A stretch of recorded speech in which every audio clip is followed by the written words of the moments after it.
Selamat malam Bapak Ibu sekalian. Kita masuk ke tema baru, melompat ke pasal 13 dari kitab Wahyu. Jadi setelah kita melihat surat-surat yang ditulis oleh Paulus kepada 7 surat, tapi kita awali dengan salam yang dia berikan, kita akan melihat sekarang di pasal apa ini 13. Itu satu dari 7 tanda. Coba dilihat teksnya. Buka dulu Alkitab Anda di pasal 13. Nanti di relevansinya, di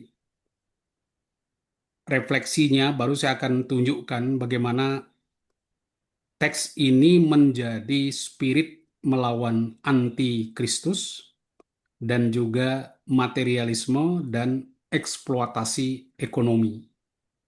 Ya, tapi kita akan analisa dulu teksnya supaya kita memahami makna kitab ini, khususnya pasal 13.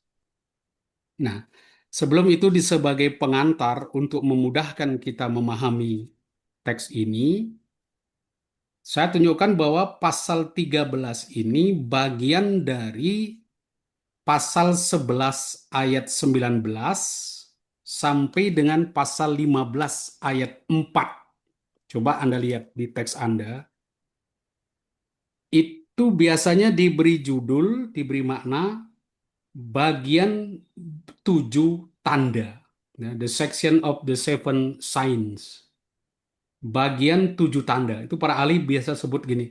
Karena kitab Wahyu itu dibagi di dalam 7 rangkaian 7. Ya, ada 7 rangkaian 7, 7 kali 7. Misalnya Anda sudah lihat kemarin ya, di minggu lalu ada 7 surat, kemudian setelah 7 surat nanti ada 7 meterai, 7 sangkakala. Nah, yang kita sekarang itu 7 tanda, lalu 7 cawan, lalu masih ada 7 penglihatan. Ini dibagi dalam 7, lalu di dalam 7 itu ada 7 lagi. Itu pola yang menyusun struktur dari kitab Wahyu. Ya, itu memang seni tulisannya itu. Nah, yang bagian 7 tanda ini, pasal 11 sampai pasal 15 ini posisinya pas di tengah. Karena dia rangkaian 7 yang keempat. Dan dia menjembatani namanya siklus sangkakala. Jadi 7 sangkakala ini yang berisi tentang penghakiman. Dan 7 cawan murka Allah. Itu tanda kemenangan kekal nanti di situ. Jadi dia posisinya dia di tengah di antara itu. Sehingga orang mengatakan teks ini penting sekali. Dia menjadi jantung teologis kitab Wahyu karena berisi peralihan dari penghakiman ke kemenangan kekal. Ini penting sekali bagian ini. Nah, apa yang ditampilkan di dalam bagian ini itu ada pembukaan misteri rohani di balik konflik kosmik antara Allah dan kuasa. Jadi, bagian ini, 7 tanda ini menampilkan pertarungan kosmik ya, sangat ya menyeluruh antara Allah dan kuasa jahat. Ini pertarungan yang boleh dikatakan habis-habisan, tapi dia teologis. Ya, orang harus merefleksikannya dari peristiwa-peristiwa yang ada. Ini lebih ke apa ini pertarungan yang berbau teologis. Karena itu di dalam menjelaskan ini Yohanes memakai simbol-simbol ya yang disebut semeion ya tanda mengungkapkan dimensi rohani tersembunyi di balik peperangan ilahi yang tampak dalam sejarah manusia. Jadi adanya konflik antara Allah dan manusia, setan dan Allah yang bertarung di situ. Nah, di teks ini kita diberikan kemampuan atau dibukakan dimensi rohaninya, realitas rohani di balik perseteruan itu. Konflik Allah dan setan itu, nah apa maknanya? Apa nilai teologisnya? Tetapi kita nanti melihat bukan hanya segi teologisnya, tetapi juga segi praktis ekonomisnya, politisnya. Itu kita coba melihat nanti. Jadi jangan semata-mata kita mengartikan di dalam makna teologisnya, di mana konflik antara Allah dan kuasa jahat ini itu menunjukkan kepada kita nilai-nilai teologis tertentu. Ya, misalnya kesetiaan umat Allah kepada Tuhan, walaupun menderita, kuasa jahat itu menguasai kita, tapi kita masih bisa bertahan. Nah, misalnya itu nilai-nilai teologis rohani yang diberikan. Nah, ini seru sekali di bagian tanda tujuh tanda ini. Nah, di balik tujuh tanda itu apa saja yang ada di Wahyu 11 sampai 15 ini? Saya berikan garis besarnya aja supaya kita tahu posisi kita nanti di mana. Nah, dalam tujuh tanda yang menunjukkan pertarungan Allah dengan iblis, lalu kita oleh Yohanes diberikan nilai teologisnya, dimensi teologisnya di balik pertarungan ini, kita mau lihat tujuh tanda itu apa saja. Ya, garis besarnya ya. Pertama ada tabut perjanjian, tampak di bait surgawi. Lihat 11 ayat 19. Di situ dikatakan, lalu terbukalah bait suci Allah yang di surga, dan kelihatanlah tabut perjanjiannya di dalam bait suci itu. Wah itu, Yohanes seperti melihat tabut perjanjian, artinya dia mulai melihat suatu pembukaan rahasia perjanjian Allah. Apa isi perjanjian itu? Allah hadir dan setia kepada umatnya ketika terjadi konflik ini melawan kekuatan iblis. Nah, seperti Allah yang hadir di dalam perjanjian lama dalam bentuk tabut perjanjian yang dipikul oleh Israel kemana-mana, begitu juga dia hadir nanti di tengah umatnya. Nah, itu ditampilkan tanda pertama. Karena ini akan ada pertarungan seru, kalian tidak usah khawatir. Tuhan hadir, ada tabut perjanjian dibuka, ya, tanda kehadiran Allah. Kemudian tanda yang kedua, sebenarnya kalau kita membaca ini bukan dua ya, tapi itu 12. Perempuan berselubungkan matahari.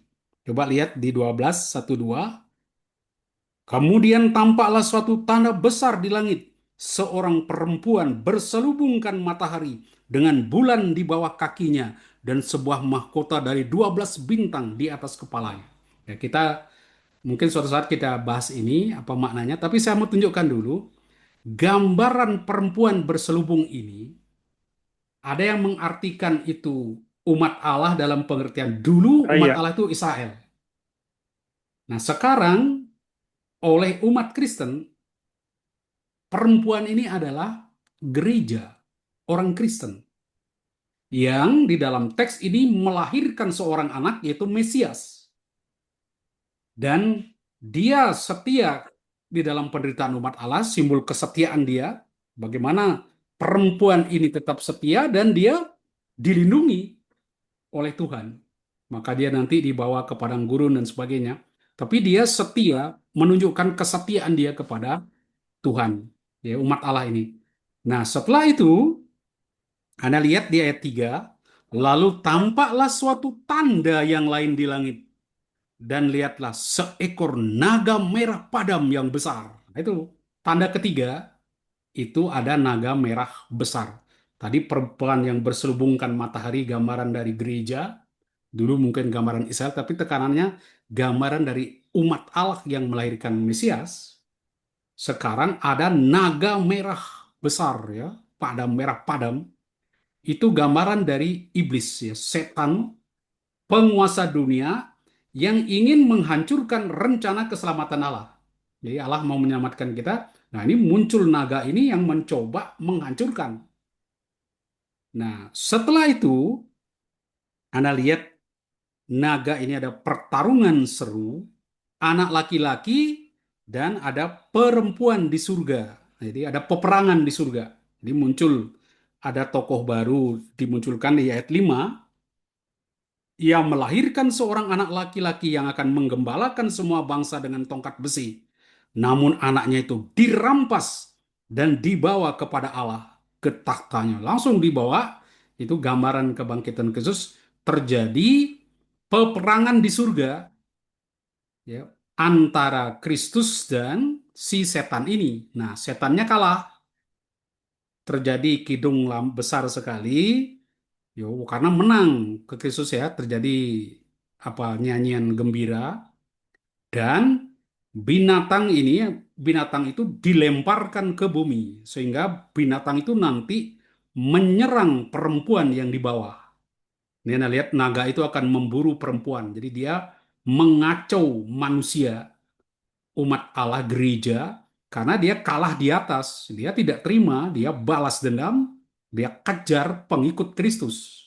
Karena dia dibantai oleh Kristus, dia dilemparkan, sekarang dia kejar pengikutnya, yaitu memburu perempuan. Tapi Tuhan melindungi perempuan itu, melindungi gerejanya, seperti dia melindungi Israel waktu di padang gurun. Nah, itu gambarannya.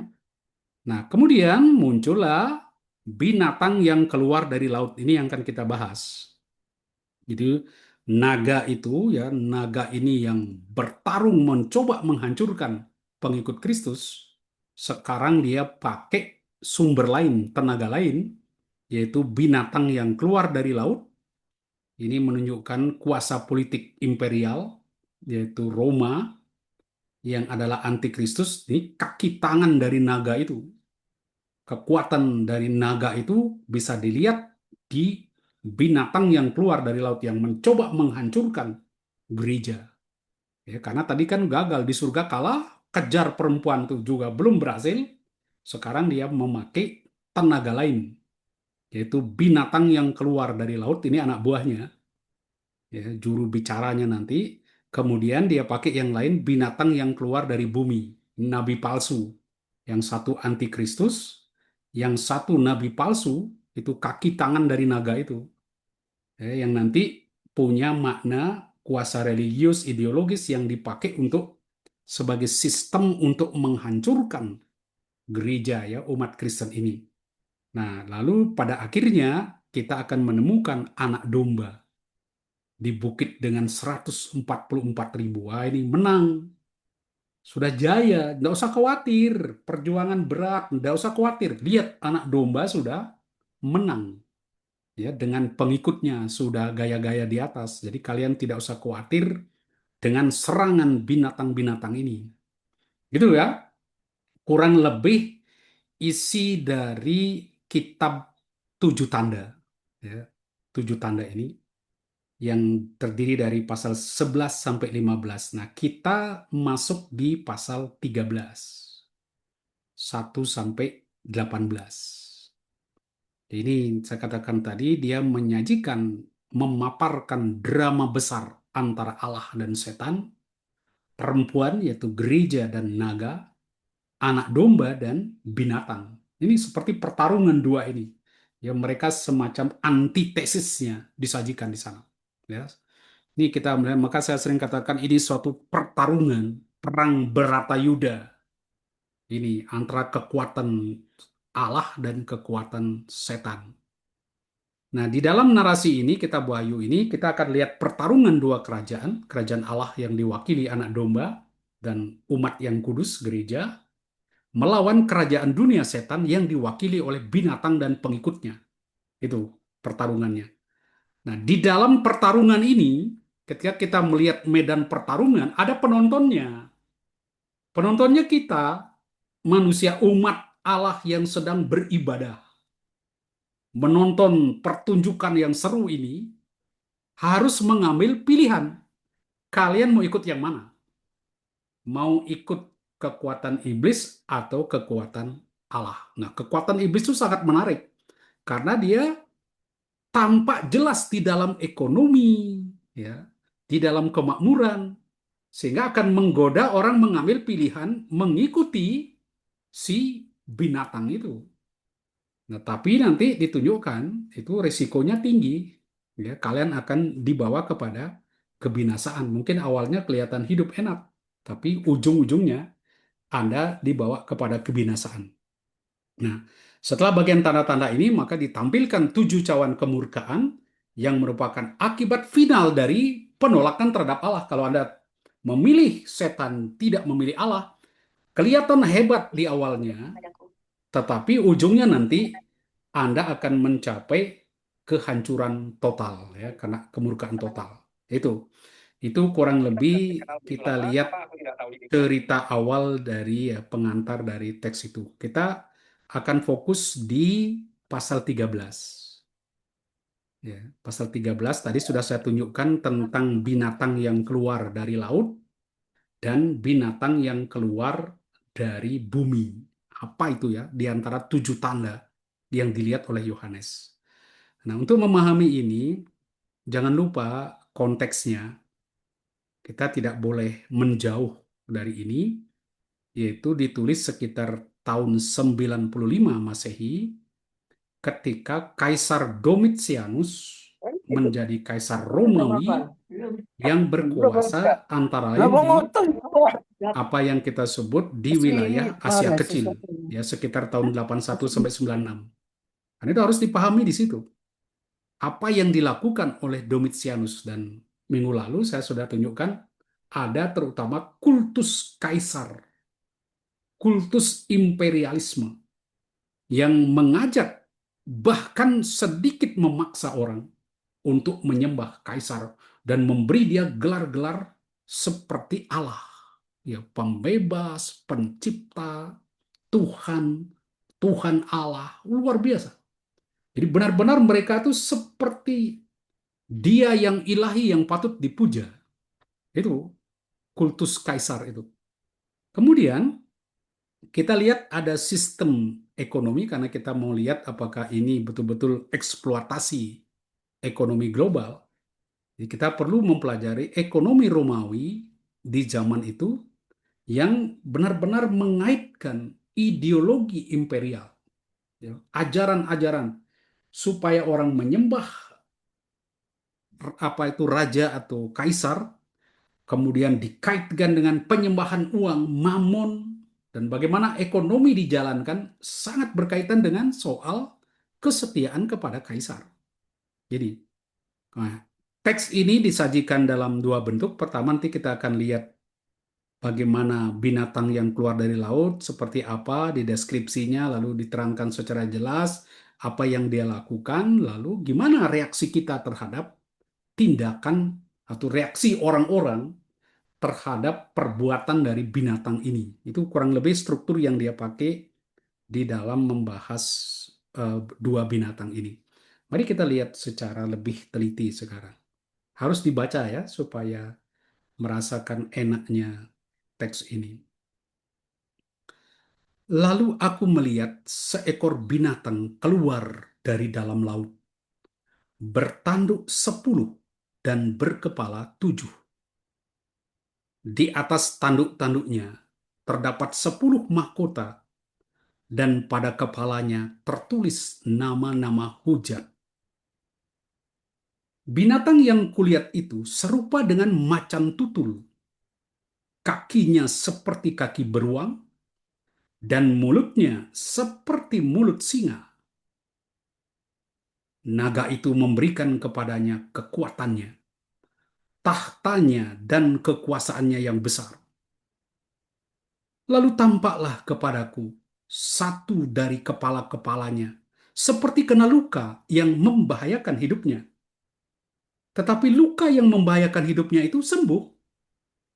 Seluruh dunia heran, lalu mengikut binatang itu. Nah, ini reaksi orang, reaksi seluruh dunia. Apa? Mereka menyembah naga itu karena ia Dari memberikan kekuasaan kepada binatang itu. Kalimantan. Mereka Dari menyembah binatang Kalimantan. itu sambil berkata, "Siapa yang sama seperti binatang ini? Siapa yang dapat berperang melawan Iya. dia?" Kepada binatang itu diberikan mulut yang penuh kesombongan dan hujat. Kepadanya diberikan juga kuasa untuk melakukannya 42 ya, itu sampai 42 tahun, 42 bulan. Lalu ia membuka mulutnya untuk menghujat Allah, menghujat namanya, kemah kediamannya, dan mereka yang tinggal di surga. Wih, dia hujat semua. Ia juga diperkenankan untuk berperang melawan orang-orang kudus dan untuk mengalahkan mereka. Ini bisa mengalahkan orang kudus mereka. Kepadanya diberikan kuasa atas setiap suku, umat, bahasa, dan bangsa. Wah, luar biasa itu si binatang ini. Semua orang yang tinggal di bumi akan menyembahnya. Siapa yang menyembah dia?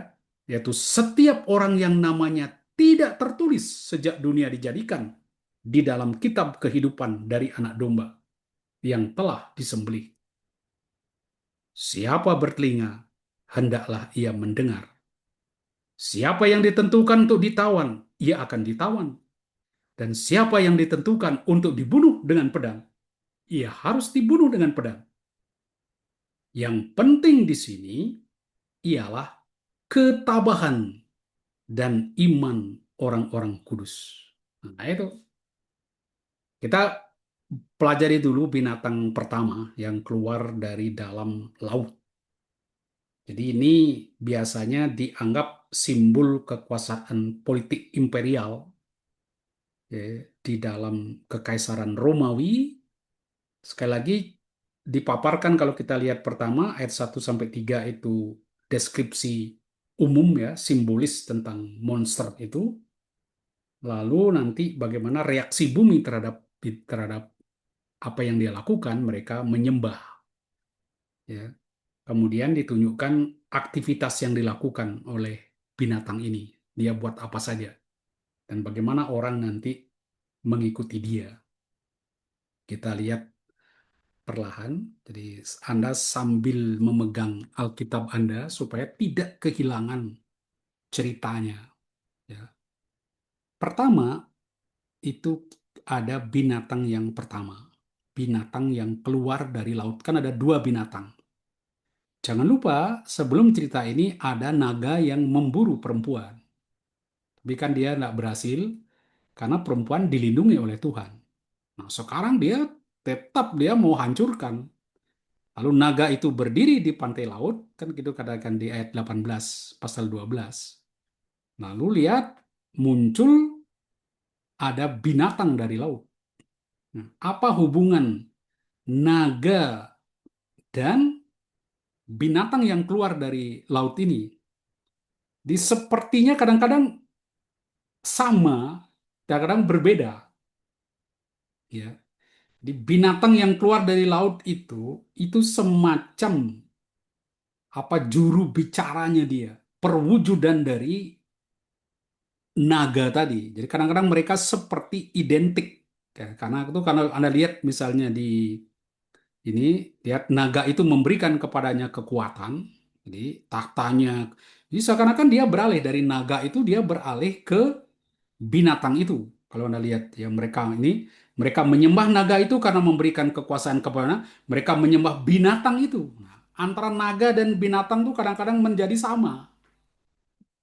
Sulit dibedakan karena dia binatang ini seperti perwujudan dari si naga tadi. Nah, kita tahu naga itu simbol dari kekuasaan politis imperial Romawi ya, yang punya daya luar biasa dipandang bisa menghancurkan ya, kekuatan-kekuatan Allah dia dipandang sebagai antikristus di situ. Oke, kita ada lihat itu. Di pertama dikatakan binatang ini keluar dari laut. Kita tahu ya belajar tentang laut itu kekuasaan negatif ya. Tohu wabohu, apa itu simbol chaos awali, kekacauan itu simbol-simbol kejahatan. Ada leviathan, ada naga di dalamnya. Singkat kata itu simbol kejahatan negatif. Baru nanti Anda akan lihat di bagian akhir kitab apa ini Wahyu di mana akan ada penciptaan baru, ya, ciptaan baru. Nah, di dalam ciptaan baru ini, laut yang pertama itu tidak ada lagi. Muncul lautan kaca bagaikan kristal. Nah, itu baru dia punya nilai berbeda. Karena dia sekarang menjadi posisinya di dalam lingkup ilahi. Itu baru positif. Gambaran tentang laut. Kalau di sini, ini sudah negatif. Jadi sumber chaos, kekacauan, ya, kejahatan. Kemudian dikatakan ada binatang yang keluar. Nah, terion, binatang dalam bahasa Yunani ini, itu sebenarnya mengacu kepada binatang yang mengerikan. Dia buas, itu kuat sekali. Nah, mungkin lebih tepat dipakai istilah monster. Nah, ini monster kan kesannya udah mengerikan. Nah, ini binatang ini mengerikan. Nah, di dalam simbolisme teriomorfik, Anda harus terbiasa dengan istilah ini di dalam mempelajari Wahyu. Simbolisme teriomorfik dari kata terion. Terion itu kan binatang. Terion morfik, terio sama morfe. Jadi bentuk dari binatang artinya binatang dipakai sebagai simbol-simbol untuk menunjukkan apa itu sikap ciri khas seseorang, kekerasannya, kekejamannya, kekuatannya, dan sebagainya. Itu memakai simbol-simbol binatang, entah matanya, kakinya, nah itu dipakai. Itu namanya simbol teriomorfik. Jadi wahyu punya makna tersendiri dengan menampilkan binatang-binatang itu. Ya. Kemudian, ya, dari segi teriomorfik ini kita lihat binatang ini adalah kekuatan yang berada di atas tingkat manusia. Jadi dia mau gambarkan gini. Kalau dibilang ilahi ya dia belum sampai. Dibilang manusia, dia lebih kuat dari manusia. Jadi itu gambaran binatang itu dia kuat seperti melampaui daya manusia. Tapi toh tidak bisa menyaingi Allah. Dia masih di bawahnya. Itu. Jadi dipakai simbol binatang itu, teriomorfiknya. Nah, fakta bahwa monster ini keluar dari laut sudah memberikan bahwa binatang ini binatang negatif. Ya, daya kekuatan yang dahsyat ini kekuatan yang negatif. Ya, nah, disebut dari laut. Nah, perhatikan dia punya gambaran, dia bilang bertanduk 10 dan berkepala 7. Aneh kan?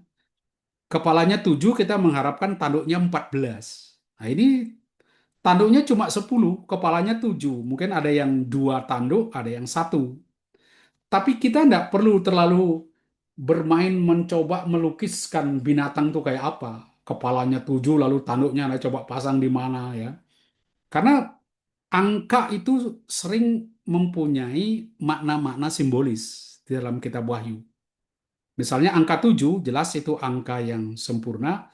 Nah, 10 ini tidak begitu jelas di dalam kitab Wahyu. Mungkin menggambarkan kegenapan atau jumlah tertentu, tapi dia tidak punya makna khusus, ya, referensi khusus. Seperti misalnya 3, 4, lalu 7, itu kan ada makna-makna khasnya. Nah, 10 itu kurang diketahui persis apa sebetulnya maknanya. Ataukah memang mengacu ke 10 raja. Misalnya di 17:12, di situ dikatakan 10 tanduk yang telah kau lihat adalah 10 raja yang belum mulai memerintah, tetapi 1 jam lamanya mereka akan menerima kuasa sebagai raja bersama binatang itu. Jadi mengacu ke raja-raja kecil yang ada di Asia Kecil. Ya, 10 raja. Katakanlah seperti itu. Nah, 7 kelengkapan. Dengan melihat ini, karena tanduk dan kepala itu simbol kekuatan, dan kekuatan itu ada di kepala yang menjadi pusat kekuatan, otomatis kita membayangkan, apalagi nanti di bawahnya, di ayat berikutnya, di atas tanduk-tanduk berkepala, di atas tanduk-tanduknya terdapat 10 mahkota, dan pada kepalanya tertulis nama-namanya. Ada 10 mahkota. Jadi mau tak mau kita langsung membayangkan daya kuasa ini mengacu ke yang punya mahkota, yaitu raja atau kaisar.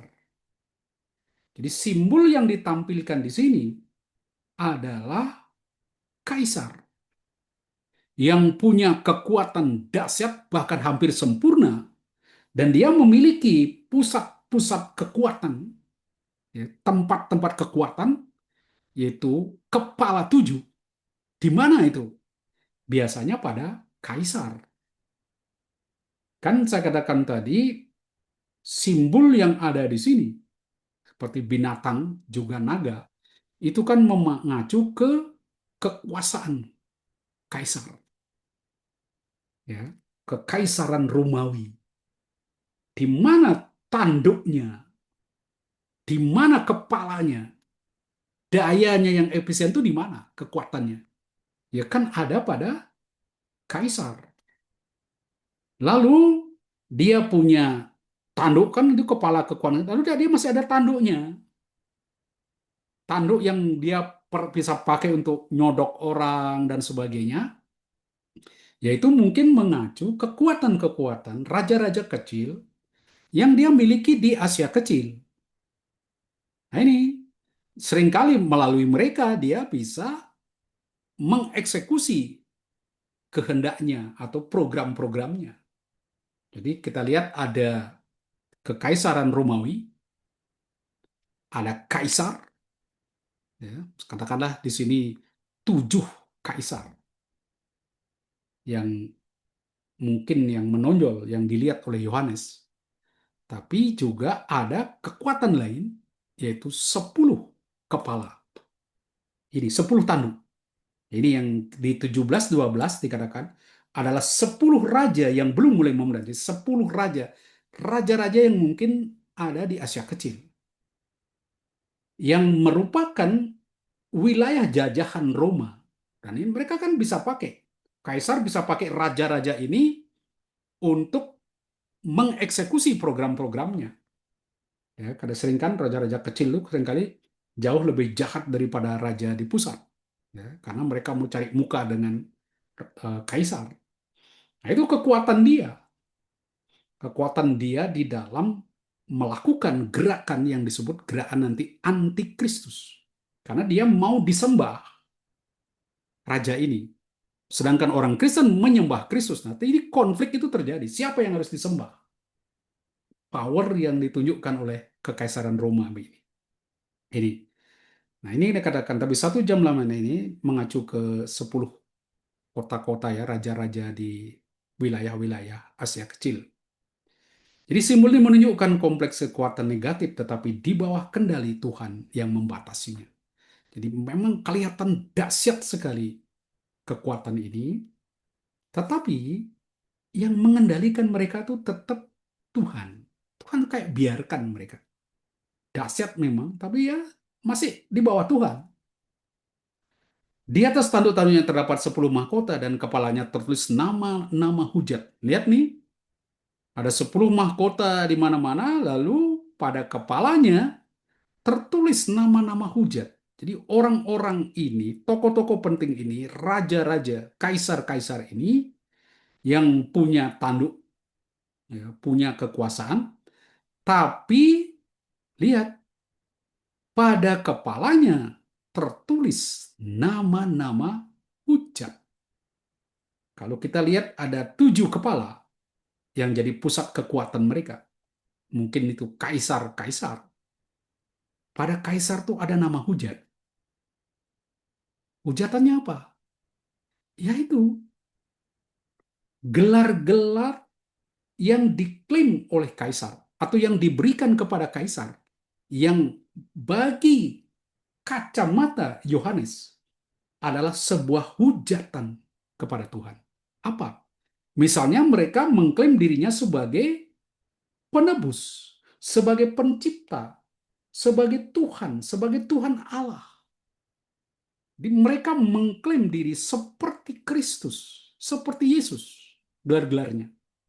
Mirip sekali. Bahkan ada orang jangan-jangan gelar-gelar di Kristus itu banyak juga diambil dari mereka. Bagi mereka, bukan kaisar itu yang Kristus, bukan kaisar itu yang Tuhan, Kyrios, tapi Kristus. Ya. Jangan-jangan orang Kristen pun berdasarkan itu. Nah, ini kita tidak tahu bagaimana siapa yang lebih dulu dalam melihat itu. Yang jelas orang Kristen lalu sulit menerima gelar-gelar kaisar ini. Di atas namanya, di atas kepalanya tertulis nama-nama hujat. Itu mereka memakai gelar-gelar hujat itu. Orang Kristen melihat itu, ah ini kaisar ini kurang ajar. menganggap dirinya sebagai Tuhan. Mereka menghujat Allah. Jelas ya?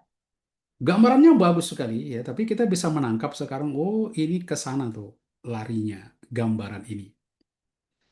Ini gelar-gelar Romawi ya, pencipta, pembebas ini yang saya katakan tadi dari sudut pandang ini melawan Allah.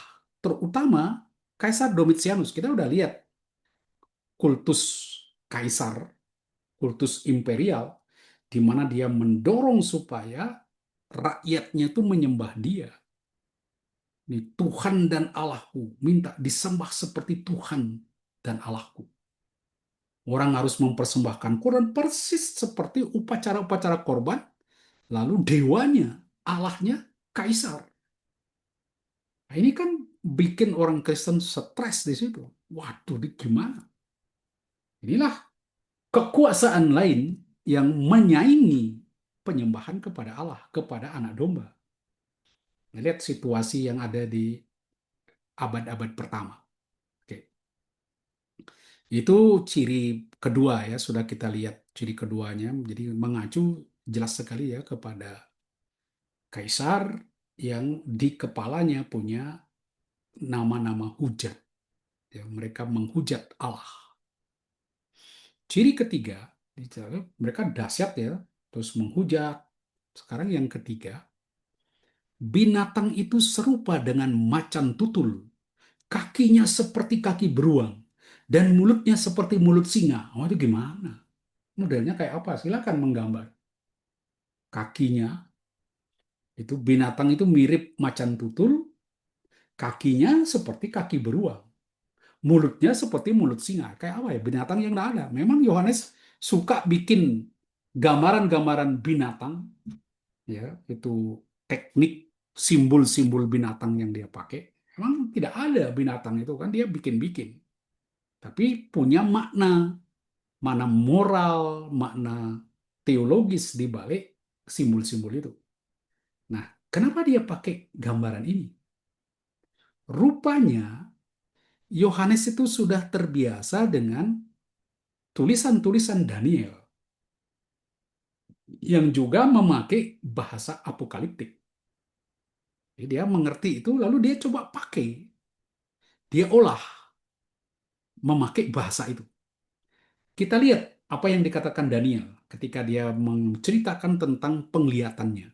Saya baca aja supaya Anda bisa rasakan sedikit perbedaan antara Daniel dan Yohanes, walaupun sama-sama bahasa apokaliptik.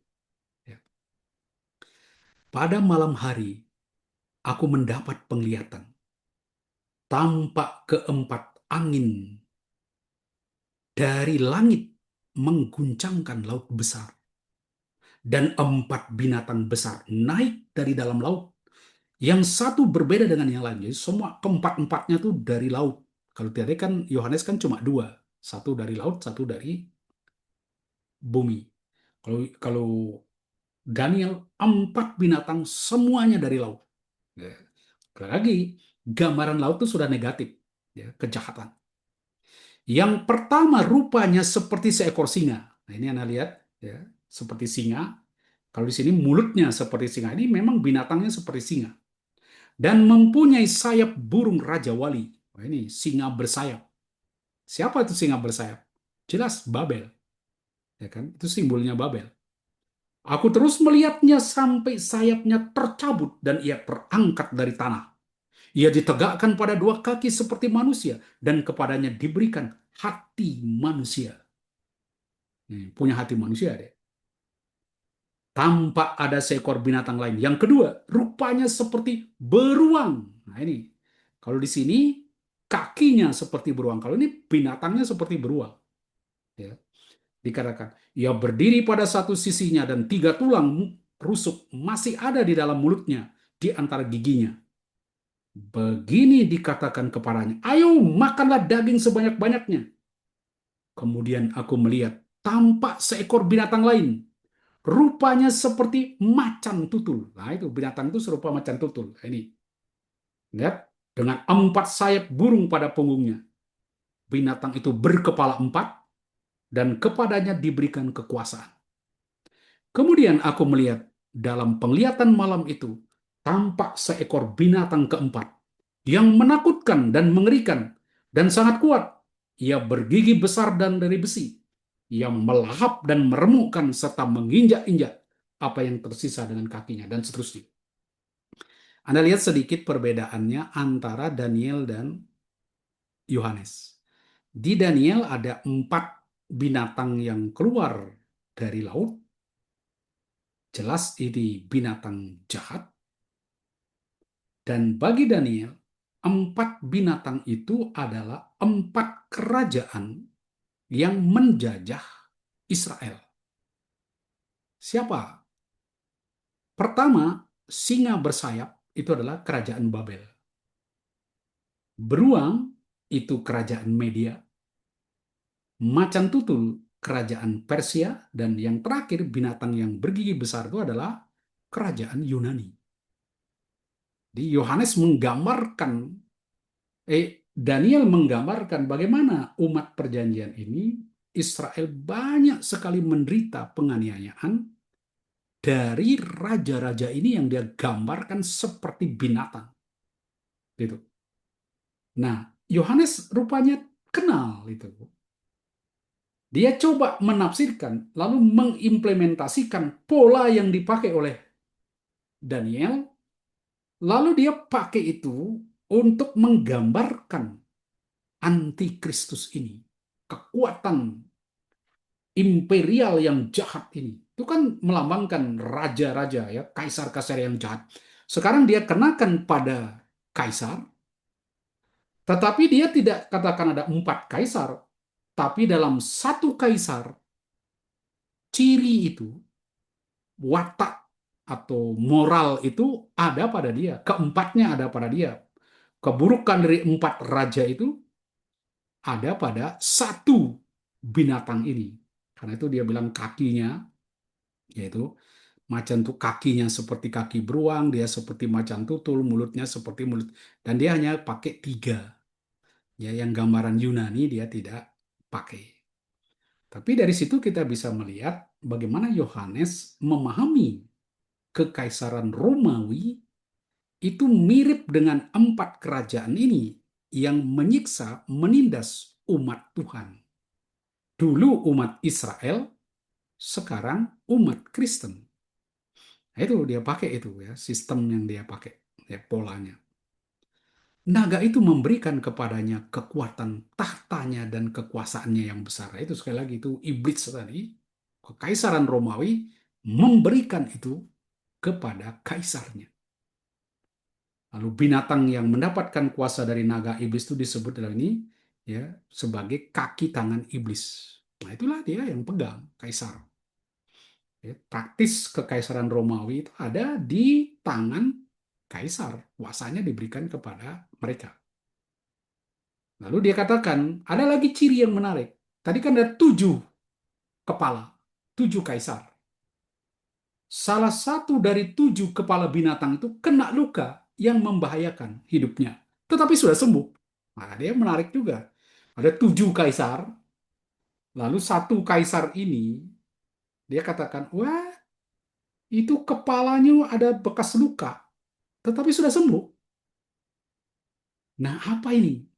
Wah, itu jadi perdebatan seru di antara para ahli yang mencoba menjelaskan apa sih sebetulnya. Tapi bagi saya satu yang menarik dari sekian penafsiran-penafsiran ya, mencoba menjelaskan kepala yang terluka apa, apakah itu ada perpecahan dan sebagainya. Saya menarik itu mungkin ya, Yohanes itu mengenal legenda tentang Kaisar Nero yang memerintah tahun 5468. Jadi Nero ini ketika dia mau out dari istananya, dari kekaisaran, karena dia sudah tidak lagi mendapat dukungan senat karena kejahatannya, dia diancam dan sebagainya. Lalu dia mulai bingung. Dia pikir saya bunuh diri saja, ataukah saya lari ke Partia. Partia itu Iran. Iran tuh musuhnya Israel. Jadi dari dulu tuh mereka musuhan. Hanya saja, bukan musuh Israel, musuhnya Roma. Kenapa dia musuhan? Karena Iran tuh belum berhasil ditaklukkan secara total oleh Roma. Masih ya setengah-setengah gitu, dia tidak berhasil menghabisi Iran. Karena itu masih seperti musuhnya. Nah, Nero yang terdesak di situ sudah tidak dapat dukungan dari Senat, dia boleh berpikir lebih baik saya lari ke Iran. Dia bingung. Akhirnya rupanya dia pilih bunuh diri. Dia tusuk dirinya dengan pedang. Nah, hanya saja orang tidak tahu jenazah Nero secara pasti. Nah, ini agak misterius jenazahnya. Karena jenazahnya misterius, muncullah legenda. Muncul legenda tentang Nero. Ini banyak di teks-teks ya, yang menceritakan tentang kehidupan Nero pada akhir hidupnya itu. Dikatakan bahwa Nero ini dalam namanya legenda Nero Redivivus. Re itu kembali, vivus hidup. Nero yang hidup kembali. Itu legendanya tersebar di akhir abad pertama. Di dalam legenda itu dikatakan Nero itu lari ke Partia. Kemudian dia menyusun kekuatan untuk menyerang kembali Roma, merebut kembali Roma, supaya kembali membangun Roma yang kokoh kuat. Karena itu dia kembali dari Partia, dari timur, mau membangun kali, membalas dendam, membangun kembali Roma yang baru. Nah itu, muncul di situ. Jadi karena itu kemudian muncul di tahun 68 sampai 88, karena begitu ramai legenda ini, orang lalu ngaku-ngaku sebagai Nero. Paling tidak ada 3 orang yang ngaku, kamilah Nero dari timur. Nero yang hidup kembali. Oh, oleh karena itu, gambaran tentang mungkin Yohanes memakai gambaran ini, yaitu dia katakan salah satu dari 7 kaisar itu kepalanya pecah, luka. Nah, itu artinya dia mati, tapi sudah sembuh, hidup kembali, bangkit kembali. Seperti gambaran Yohanes ketika dia menggambarkan Yesus yang bangkit. Dia gambarkan dengan anak domba yang berdiri, ditata, tapi selalu menampilkan bekas-bekas penyaliban, luka-luka penyalibannya. Mau dia mau katakan, Yesus yang meraja ini, yang bertahta ini, dulu melewati penyaliban. Karena itu masih membawa gambar bekas-bekas penyaliban itu. Nah ini juga, si Nero ini dikatakan kepala binatang itu luka. Berarti apa? Nero ini, kekuatan jahat ini, yang sebetulnya sudah lewat, masih bangkit lagi dalam wujud kekuasaan yang baru.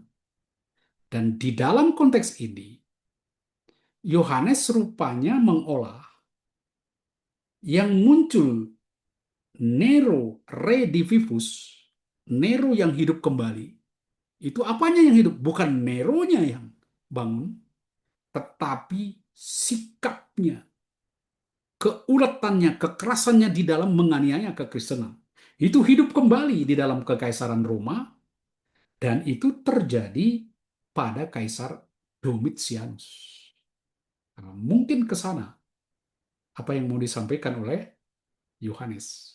7 kepala, 7 kaisar yang kasar keras menganiaya orang-orang Kristen, dan ada satu yang kepalanya luka. Nah, dulu siapa? Nero. Tapi sekarang bagi Yohanes, Nero ini adalah Domitianus yang menghidupkan kembali semangat antikristus pada Nero. Nah, itu. Anda lihat cirinya ya, kita ciri binatang itu. Ini dimaksudkan yakni kekuasaan antikristusnya ini. Di kesembuhan satu kepala monster yang dari luka ini, tapi kepalanya sembuh. Wah, orang kagum kan? Wih, hebat sekali. Jadi mestinya dia mati, bangkit. Nah, mengagumkan. Orang terheran-heran. Lalu apa? ikut dia. Jadi bisa menarik hati banyak orang. Siapa banyak orang itu? Adalah orang-orang yang tinggal di bumi. Nah, Yohanes selalu menggambarkan orang Kristen bukan orang yang tinggal di bumi. Ya. Kamu dari bumi, kami bukan dari sini. Kamu dari dunia lain. Nah, orang-orang yang di bumi ini adalah disebutkan di sini orang yang namanya tidak tercatat dalam kitab kehidupan anak domba itu. Berarti bukan orang Kristen, bukan orang yang mengimani Kristus. Nah, tapi orang yang menyembah kaisar. Itulah yang terkagum-kagum lalu mengikuti kaisar, ya, kekaisaran Romawi. Nah, dia bukan hanya mengikuti, tapi karena kagum luar biasa, oh ini hebat, maka dia juga menyembah kaisar. Simbol kekuatan kekuasaan politis yang menindas kekaisaran Romawi. Yaitu yang juga disebut Babel. Mereka sembah itu. Alasan mereka menyembah naga itu karena ia memberikan kekuasaan kepada binatang itu. Sehingga binatang itu juga seperti naga. Hampir mirip kekaisaran dan kaisarnya. Ya, mirip sekali di situ. Ya. Disitulah kekuatan kekaisaran pada kepalanya, yaitu kaisarnya. Mereka menyembah binatang itu sambil berkata, siapa yang sama seperti binatang ini? Siapa yang dapat berperang melawan dia? Nah itu. Jadi pengikut-pengikutnya, penyembahnya itu menganggap, wah inilah yang paling hebat. Tidak ada yang bisa mengalahkan dia. Jadi coba, jangan coba-coba. Maka itu dalam kultus kaisar, kaisar dipuji sebagai yang paling kuat. Karena terbukti dia menyerang ke sana kemari selalu menang. Yakin tidak ada kekuasaan lebih besar dan lebih kuat daripada Kaisar Roma. Itulah kultus kekaisaran. Dan ini bertentangan sekali dengan kultus kekristenan. Ya, karena di dalam kekristenan, mereka menyembah Kristus. Nah, inilah yang membuat konflik. Orang Kristen bisa dihancurkan, bisa dibunuh gara-gara ini, atau dibuang. Ini dianggap membangkang melawan kaisar, karena tidak mau menyembah kaisar. Nah, sekarang apa yang dilakukan oleh binatang-binatang itu? Setelah kita gambarkan hebatnya dia, kita lihat apa yang dia lakukan. Pertama, kepada binatang itu diberikan mulut yang penuh kesombongan dan hujat. Kepadanya diberikan juga kuasa untuk melakukan 42 bulan lamanya. Wih, apa maksudnya? Jadi binatang ini hebat, bisa sombong, bisa menghujat, bisa mengalahkan orang-orang kudus. Karena apa? Karena diberikan oleh Tuhan. Jadi edote, bentuk pasif. Dan pasif ini adalah pasif teologis. Artinya subjeknya adalah Tuhan. Dia mampu begitu karena diberikan oleh Tuhan. Loh kok gimana Tuhan kok memberikan? Kok diberikan? Dalam pengertian ini, bukan Tuhan berikan kamu begini. Di dalam pengertian dia izinkan. Tuhan tidak menghendaki binatang itu menyombongkan diri, binatang itu menghujat, binatang itu menguasai, memenangkan pertarungan lawan para kudus. Dia tidak menghendaki, tapi dia memberikan, membiarkan. Dia biarkan seperti ujian. Tetapi tidak selama-lamanya. Waktunya dibatasi, yaitu 42 bulan. Ya, bisa terus-terusan. Ya, ini kan untuk ngetes saja gimana reaksi umat Tuhan. Ini dibatasi periodenya. Binatang itu diperkenankan untuk berperang melawan orang-orang kudus dan untuk mengalahkan mereka. Silakan, boleh. Bukan dia menghendaki. Sekali lagi, Tuhan tidak menghendaki mereka perang lalu menang. Tapi dia biarkan.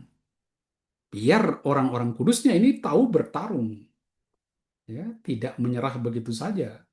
Dan tahu apa artinya penderitaan. Dan bisa belajar dari penderitaan itu.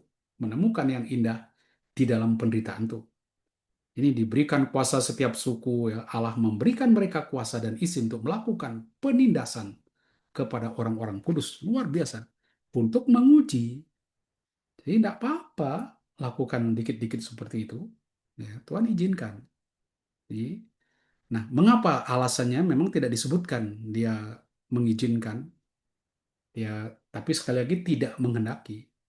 Sebab pada ujungnya, jangan lupa, yang berkuasa tetap Tuhan. Dia yang mengendalikan. Kuasa-kuasa iblis itu terbatas di bawah kendali Tuhan. Dia yang mengatur dari perbuatan jahat yang dilakukan oleh binatang.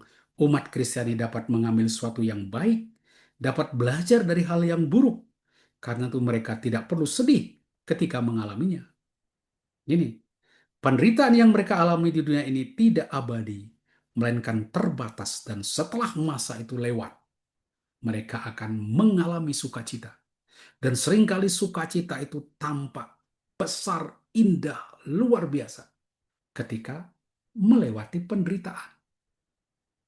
Ya, gitu kan, ketika ada kontrasnya, nah itu kita bisa rasakan indahnya kebahagiaan. Kalau bahagia terus kurang seru. Ya, perlu ada penderita. Seperti Anda makan enak terus, makan enak, bosen makan enak. Nggak enak lagi rasanya. Tapi sering makan nggak enak, terus makan enak. Wah, rasa. Nah, ini yang terjadi. Tuhan izinkan, tapi bukan menghendaki. Supaya orang belajar dari situ. Ya, orang menemukan nilai-nilai di balik penderitaannya itu. Orang-orang akan menyembah binatang itu hanyalah semua orang yang tinggal di bumi, ya, orang yang namanya tidak tertulis, yaitu yang menyembah itu kaisar dan tidak menyembah anak domba. Kalau anak domba itu nanti mereka akan namanya tercatat dalam buku kehidupan. Nah, yang tidak nih. Sekarang di bagian terakhir dia, nah setelah dia ceritakan penglihatannya itu, dia kemudian menyapa pendengarnya, yaitu umat yang sedang berliturgi. Sekali lagi saya katakan, teks-teks Wahyu ini digambarkan tuh seperti orang sedang liturgi, sedang ibadah. Ya, dicampur oleh Yohanes. Ada bau ibadahnya, ada bau suratnya, ada bau penglihatan. Campur. Lagi di surga, ada ibadah di surga, turun ibadah di dunia. Seperti naga tadi, tarung dulu di atas, lempar ke bumi, naik turun, naik turun. Nah, itu seninya bahasa Wahyu itu. Nah, sekarang dilihat di sini ketika dia sekarang menyapa pendengarnya, yaitu jemaah yang beribadah. Dia katakan, siapa bertelinga, hendaklah ia mendengar. Ini kan sering diulang-ulang di dalam ibadah. Siapa yang mendengarkan sabda Tuhan, ya, dan tekun melaksanakannya, kan itu di dalam ibadah. Diulang-ulang di situ. Artinya begini, siapa yang ditentukan untuk ditawan, ia akan ditawan. Siapa yang ditentukan untuk dibunuh dengan pedang, ia harus dibunuh dengan pedang. Wah, ini teks ini menjadi teks favorit untuk mereka yang mendukung doktrin predestinasi. Sering pakai. Lihat itu di sini. Siapa yang ditentukan untuk ditawan, ia akan ditawan.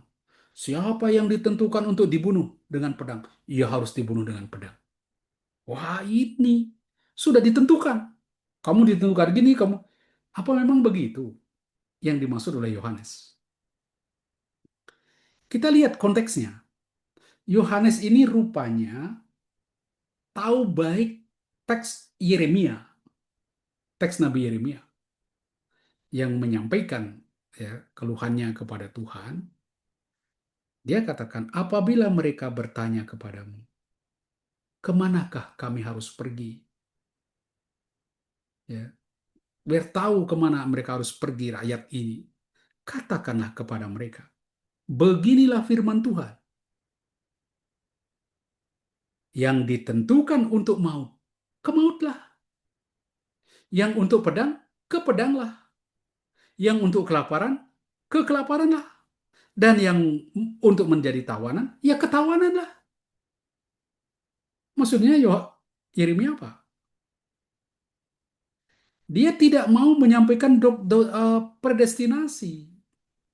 Oh, kamu sudah ditentukan ke situ, ya kamu ke sana. Anda. Dia menekankan bahwa apabila orang Kristen tidak ikut menyembah binatang sebagai Allah, ia akan menanggung risiko di penjara atau dihukum mati. Itu sudah akan, kalau kamu memang mau sudah begini, harus jadi tawanan, ya nanti risikonya kamu jadi tawanan. Jadi pernyataan ini hanya penegasan tentang keniscayaan penderitaan yang ditetapkan Allah pada zaman apokaliptik. Jadi itu mau tak mau orang menderita, orang akan menghadapi penderitaan. Tapi ya itulah risikonya. Kalau kamu tidak mau menyembah binatang, kamu menyembah anak domba, ya risikonya ya kamu menderita. Bukan kamu ditentukan untuk menderita, tapi itu suatu kepastian. Kalau kamu udah gini, mengambil keputusan ini, ya ke sana. Gitu. Jadi Yohanes tidak bermaksud menyatakan siapa yang sudah ditentukan untuk diselamatkan atau tidak. Melainkan jika seorang harus menanggung penderitaan karena kesetiaan kepada Kristus, ia harus menerimanya dengan tabah. Karena itu bagian dari panggilannya. Jadi kalau kalian sekarang menderita, jangan mengeluh, jangan protes. Itu sudah memang yang harus kamu tanggung. Konsekuensi kamu memilih anak domba. Ya udah, kalau kamu mau pilih anak domba, ya udah, jalani penderitaan ini. Jadi fokus teks ini bukan predestinasi, hati-hati di situ. Melainkan pada ketetapan Allah bahwa penderitaan tertentu memang harus dijalani umatnya di dalam sejarah. Itu. Jadi ya mau tak mau kita harus jalani. Allah mengizinkan penderitaan itu sebagai bagian dari rencana kosmis, bukan hukuman atas predestinasi keselamatan. Gitu. Nah, karena itu lalu ditambahkan, yang penting di sini ialah ketabahan dan iman orang-orang kudus. Jadi pentingnya apa? Respon iman kita terhadap penderitaan itu. Ya udah ditentukan kalau kamu ambil keputusan ini, ya udah kamu akan menderita sebagai konsekuensi. Nah, yang penting di sini apa? Tabah, harus beriman di situ. Sebab mereka yakin bahwa penderitaan tidak menghapus kemenangan anak domba. Jadi jangan pikir penderitaan itu akan selama-lamanya. Ini cuma sebentar. Nanti kemenangan itu sudah menanti. Bahkan sudah ditampilkan Kristus ada di bukit bersama 144.000 orang. Itu sudah tunjukkan kemenangan. Ini cuma apa? Pemanasan aja. Itu. Jadi Allah berdaulat atas sejarah. Tidak ada penderitaan di luar izinnya. Tetapi manusia tetap bertanggung jawab pada sikapnya. Apakah tetap beriman atau menyerah pada kekuasaan binatang. Nah, itu. Penting kamu tabah enggak? Atau kamu mau pilih ya sudah, daripada saya pusing, ya sudah saya menyembah binatang aja.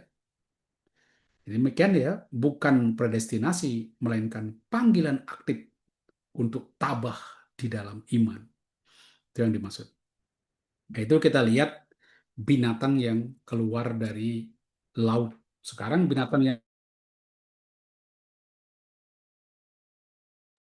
kedua sama seperti anak domba dan ia berbicara seperti seekor singa naga. Apa maksudnya ini? Ini kan binatang lain yang nanti gambaran dari nabi palsu. Kenapa? Dia seperti modelnya seperti anak domba. Karena apa? Bertanduk dua. Anak domba juga bertanduk dua. Mirip sekali dia anak domba. Bagus. Tapi bicaranya seperti seekor singa. Jadi ini palsu. Dia bicaranya tidak seperti domba mbek, tapi seperti singa. Oh. Jadi dia serigala berbulu domba. Nabi palsu. Hati-hati. Gayanya seperti anak domba, baik gitu. Tapi ini penipu. Seperti ular tua di kisah Adam dan Hawa. Ketika mereka ditipu oleh ular. Nah, ini ular tua, naga ini. Dan seluruh kuasa binatang yang pertama itu dijalankannya di depan matanya. Nah, ini dia mengeksekusi apa yang menjadi kuasa dari binatang pertama. Nah, ini dia juru bicaranya, agennya, agen binatang pertama. Maka itu banyak orang menggambarkan ini raja-raja yang ada di Asia kecil. Ya, dia agennya di situ yang mengeksekusi program-program dari binatang pertama.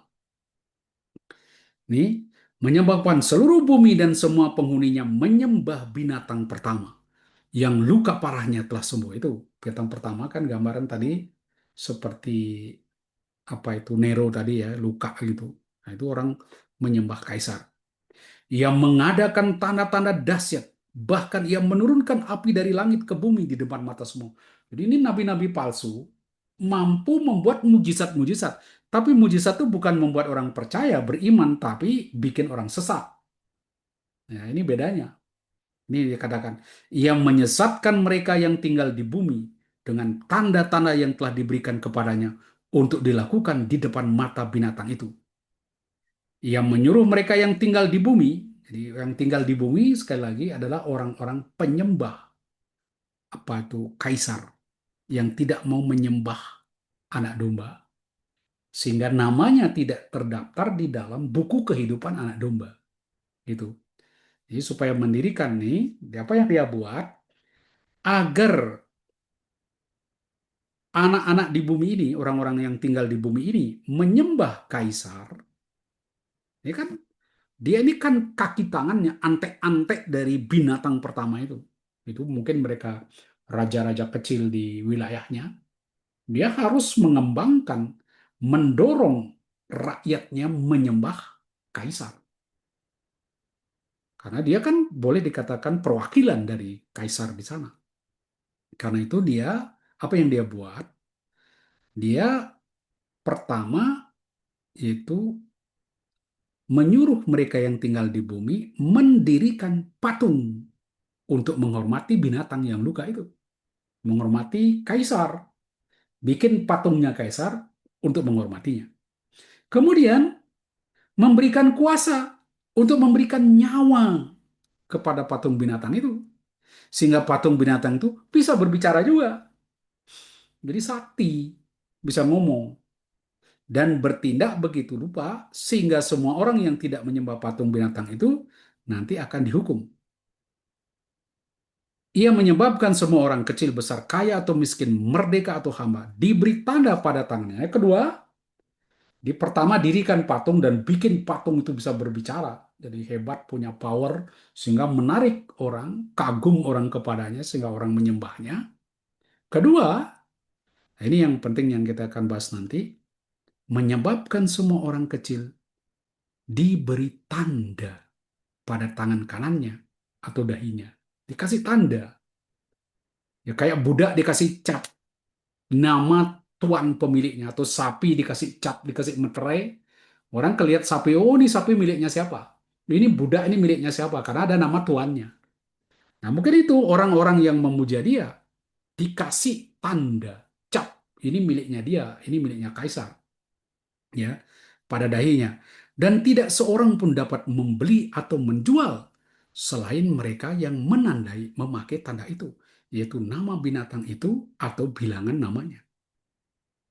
Nah, ini yang saya masukkan eksploitasi ekonomi global.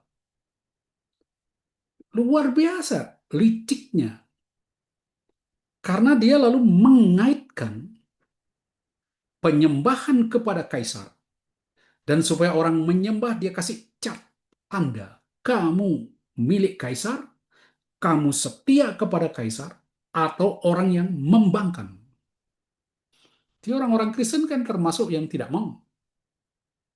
Ini teknik mengeliminir orang-orang Kristen.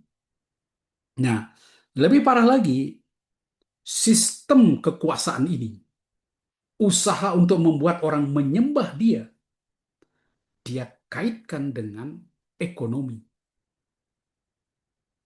Sistem perekonomian yang dikontrol oleh kaisar dan tergantung pada penyembahan kaisar. Artinya apa? Kalau orang tidak punya tanda, artinya tidak mendukung penyembahan kepada kaisar, dia tidak bisa menjalani perdagangan. tidak boleh ambil bagian dalam bisnis. Otomatis tidak bisa berkembang. Ya, nggak bisa berkembang. Kemakmuran gimana dia nggak ada untung apa, nggak bisa menjalankan. Karena apa? Nggak ada capnya, nggak ada tandanya. Nah, ini kan apa tanda yang diberikan supaya jelas cap yang dikenakan pada orang, tanda yang dikenakan pada orang itu apa? Nama binatang itu atau bilangan namanya. Nah, jadi nama kaisar itu atau bilangan namanya. Apa yang dimaksudkan di sini? Jadi mungkin ya ini saya berikan banyak ya, mirip nabi palsu dan seterusnya. Saya lompati aja. Jadi binatang ini mengadakan tanda-tanda dan mujizat, propaganda kaisar dengan menyuruh mereka mendirikan patung, menghormati kaisar, lalu diberi tanda itu. Nah, tanda itu kira-kira apa? Karena di ayat terakhir, gitu kan tanda itu adalah nama atau bilangan nama binatang itu. Lalu di ayat terakhir, di ayat 18, dikatakan, yang penting di sini ialah hikmat siapa yang bijaksana, baiklah yang menghitung bilangan binatang itu, karena bilangan itu adalah bilangan seorang manusia.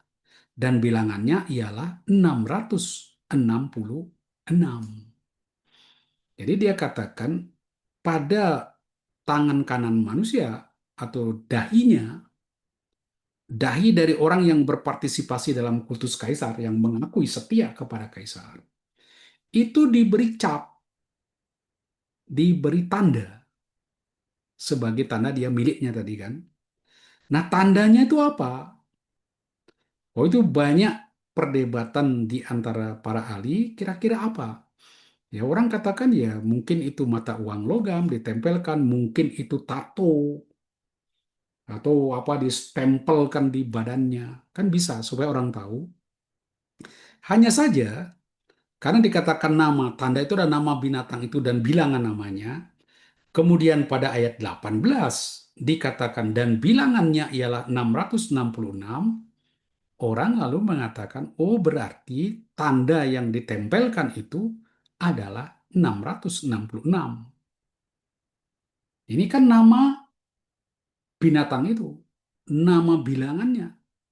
Tapi siapa dia ini?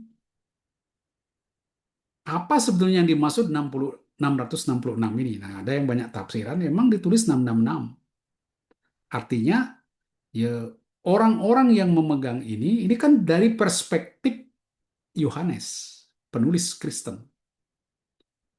Orang-orang yang masuk bilangan itu, yang menjadi pengikut kaisar, adalah orang-orang 666. Pengikut iblis ini 666. Artinya orang yang tidak sempurna. Orang yang terus di dalam ketegangan. Karena 7 itu angka sempurna, Anda 6, mau naik 7 nggak bisa-bisa. Tegang terus. Waduh, mau 7 tapi tetap 6 kan. Tetap tidak pernah mencapai kesempurnaan. Terus tegang di situ. Nah ini simbol setan yang selalu bikin ketegangan, tapi tidak pernah mencapai kesempurnaan. Nah, itu tandanya. Nah, ada yang memakai istilah ini mengacu kepada Nero. Bilangan nama ini adalah bilangan nama dari Nero. Dia memakai sistem gematria. Yaitu gematria itu sistem di mana setiap huruf Ibrani, juga Yunani juga, itu punya nomor, punya nilai tertentu. Jadi Alef, Bet, Gimel, Dalet, dan sebagainya diurutkan. Satu, dua, tiga, empat. Jadi abjadnya kalau kita A, B, C, D, E, F, G, A1, B2, C3, D4, dan seterusnya. Nanti sampai 10, kemudian 10 lompat ke 20, 20 lompat ke 30, 40, 50, 60, 70, 80, 100. 100 lompat 200, 300, 400. Itu cara mereka menghitung memberi nilai pada huruf abjadnya. Nah, berdasarkan huruf abjad itu, ini misalnya saya berikan Alef, Bet, Gimel, memang kalau dia pakai bilangan namanya, dan kalau itu namanya adalah Kaisar Nero, maka nilainya akan menjadi, mau tidak mau, akan menjadi 666. Ini kok hilang ya, ada yang saya beri tunjukkan di sini. Coba saya lihat, mungkin dia supaya Anda tahu bagaimana itu dia menjadi 666. Kok dia hilang itu? Jadi kalau dihitung angka nama Nero itu dia akan menjadi 666. Jadi saya tunjukkan modelnya, cara menghitungnya. Ya, jadi mungkin Anda sudah pernah mencoba. Jadi ini simbolnya itu, ini gematria ya, Alef Bet 1. Nah, kemudian di dalam tradisi Yunani ada namanya isopsepi. Artinya nama atau kata tertentu dihitung punya nilai berapa. Dengan cara, ya dilihat alepnya berapa. Ini kan kita lihat Kaisar Nero, kalau ikut bahasa Ibrani, berarti Anda harus Neron Kaisar. Neron Kaisar, NRWN, wow ya, Nun Res wow, Nun lagi, Kop, kemudian Sameh, lalu Res, ini, nah itu dihitung nilainya. Kofnya berapa? 100, Samehnya berapa? 60, Resnya 200, nah, Nunnya 50, kemudian Resnya 200 lagi, lalu Wownya 6, Nunnya 50 lagi. Berarti dihitung semua jadinya 666. Berarti yang dimaksud dengan 666, bilangan ini mengacu ke Kaisar Nero. Jadi orang katakan berarti tanda yang ditulis pada orang itu adalah nama Kaisar Nero. Nah, itu orang duga ya, cara membacanya di situ. Nah, persoalannya sekarang, loh kok Kaisar Nero? Ini kan zamannya Domitianus. Tidak masalah. Karena bagi Yohanes, jangan lupa dalam terang legenda Nero Redivivus, Nero yang hidup lagi, nah ini Nero dulu yang menindas orang-orang Kristen, sekarang muncul dalam Nero kedua, yaitu Kaisar Domitianus. Ini. Di siapa yang dimaksud itu berarti ya kurang lebih ya. Yang penting kita tidak bisa memastikan apakah memang itu 666 kepada Kaisar Nero. Ya, memang ada kemungkinan itu. Yang jelas bahwa nama itu, tanda itu dipakai untuk menandakan bahwa kamu itu pengikut kaisar. Kamu tuh milik kaisar, orang yang menyembah kaisar. Lalu diberi tanda, entah itu cap jempol, entah diberi apa itu tato tertentu, nama tertentu diberi. Kita tidak tahu persis ya, atau koin ya, dicempelkan di situ. Kita tidak tahu. Tapi kalau dilihat 666 tadi, kemungkinan besar mungkin itu nama kaisar, ya, Kaisar Nero. Jadi, terus dimaksudnya yang jelas bahwa tanda ini adalah nama binatang dan Yohanes mempertentangkannya dengan metere Allah berupa nama anak domba dan bapaknya. Jadi ini beda. Kalian orang Kristen punya tanda nama anak domba dan bapaknya. Orang ini punya nama 666, nama binatang dan bilangannya. Nah, itu. Jadi kontras ya. Jadi dipertentangkan di situ. Nah, yang penting ini implikasi praktisnya. Cara binatang kedua ini mendorong orang supaya melakukan kultus kaisar. Dia patungnya dia sudah bikin bicara, dia bikin mujizat menolong orang apa itu menipu orang, menyesatkan orang supaya puji kaisar, tunjukkan tidak ada yang bisa mengalahkan kaisar. Nah, kemudian diberi cap, orang-orang dikasih cap. Efeknya apa? Implikasinya, orang yang tidak menggunakan tanda itu, tidak seorang pun dapat membeli atau menjual selain mereka yang memakai tanda, yaitu nama binatang itu dan bilangan namanya. Ini kan parah. Anda tidak menunjukkan kesetiaan kepada kaisar, tidak memakai tanda itu, praktis out dari bisnis. Nggak bisa. Nggak bisa apa-apa. Jadi tidak bisa melakukan aktivitas perdagangan di Asia Kecil yang semua dikendalikan oleh kaisar. Dengan kata lain, kultus kaisar dikaitkan dengan aktivitas perekonomian global. Menolak tanda berarti menolak penyembahan kaisar dan berarti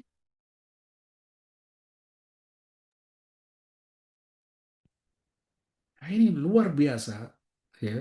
Kultus kaisar itu berdampak pada bukan hanya politik tetapi juga ekonomi. Nah, Yohanes menulis ini memang pertama-tama untuk tujuan teologis, tapi jangan lupa ada unsur kritik terhadap ekonomi di zaman itu. Karena orang Kristen menderita secara ekonomis. Nah, ini apa yang bisa kita refleksikan? Penglihatan Yohanes tentang dua binatang dalam ini syarat dengan simbol dan pesan teologis moral. Ya, kita banyak melihat pesan-pesan teologis, misalnya penganiayaan oleh antikristus, oleh nabi-nabi palsu, ya, yang menyesatkan, yang membuat banyak penderitaan. Dia menipu manusia, dia memperdaya ya, manusia dengan kebohongan-kebohongannya supaya orang memuja kaisar dan membuang pemujaan kepada anak domba. Itu begitu masif. Nah, orang Kristen yang mengalami penganiayaan karena hal itu diharapkan tetap bertahan, tidak putus asa. Karena melihat anak domba sudah menang. Ini cuma sementara. Penganiayaan penderitaan itu akan terjadi dalam waktu yang terbatas. Dan kemenangan sudah dipastikan. Nah, itu kalau kita lihat dari segi teologisnya. Nah, saya mau ngajak Anda lihat pertama dari spirit materialisme. Jadi ada antikristus yang ditunjukkan oleh binatang pertama. Ya, supaya orang digiring tidak menyembah kepada Kristus, tapi kepada kaisar. Yang dikatakan tidak ada yang mampu berperang melawan dia. Semua dimenangkannya, dia paling hebat. Nah, seakan-akan dia itu Tuhan. Nah, ini di balik itu ada spirit materialisme. Kekayaan ini tidak bisa dipungkiri menyangkut ke sosial ekonomi tadi. Apa manusia pada sistem ekonomi yang menolak Allah, memperalat manusia dan agama demi kekayaan dan kenyamanan hidup. Jadi sekarang semua semangatnya, sudut pandangnya itu materi, ekonomi yang mereka dapat. Karena apa? Demi keamanan, demi kenyamanan, ya sudah saya menyembah kaisar karena saya perlu bisnis, saya perlu perdagangan. Di kekuasaan dianggap dapat menjamin keuangan. Karena itu saya harus mengacu ya takluk kepada kekuasaan itu. Jadi apa ini? Mengaitkan diri saya dengan kekuasaan. Sistem nilai yang membuat manusia tunduk kepada uang, sistem pasar, dan konsumsi hingga mendewakan kekuasaan. Ini yang terjadi.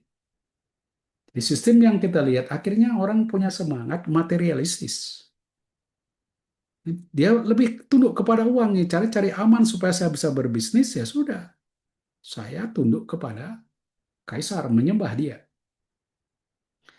Dua binatang yang disebutkan bukan saja menggambarkan sistem kekuasaan Roma dalam menguasai daerah-daerah jajahannya, melainkan juga menggambarkan pola roh jahat yang terus mempengaruhi hidup manusia di dalam sejarah. Terus pikirkan, yang utamakan bagaimana bisnismu, keuanganmu.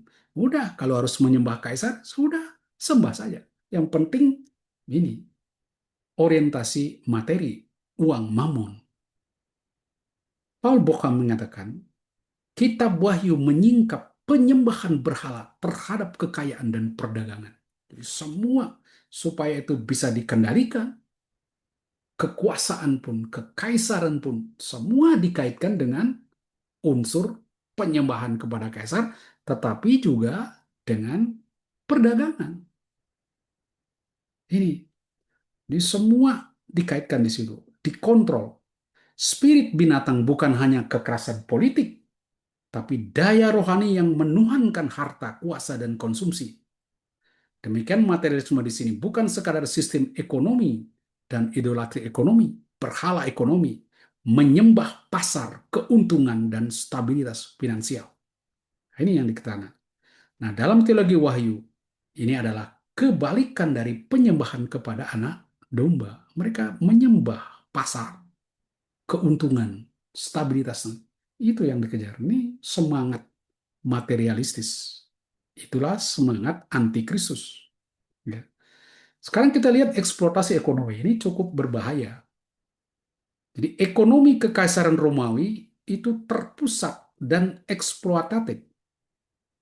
Roma menguras kekayaan provinsi-provinsi dan kekaisarannya untuk kepentingan pusat. Jadi mereka ya jajahan tuh harus bayar pajak, kirim upeti.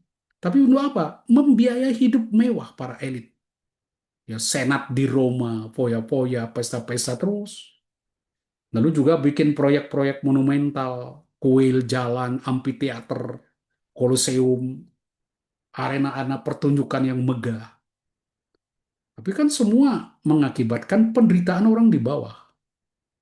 Sehingga sistem ini menimbulkan ketimpangan yang ekstrim antara kelompok elit yang menguasai sumber daya dan rakyat kecil termasuk orang Kristen yang hidup di dalam kekurangan. Ya sudah, akhirnya mengandalkan Allah saja.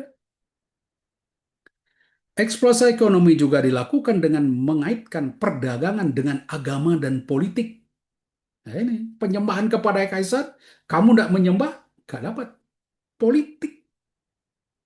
Transaksi perdagangan diatur oleh serikat dagang yang bernaung di bawah dewa pelindung tertentu, misalnya Artemis di Efesus, Zeus di Pergamon. Semua ditentukan.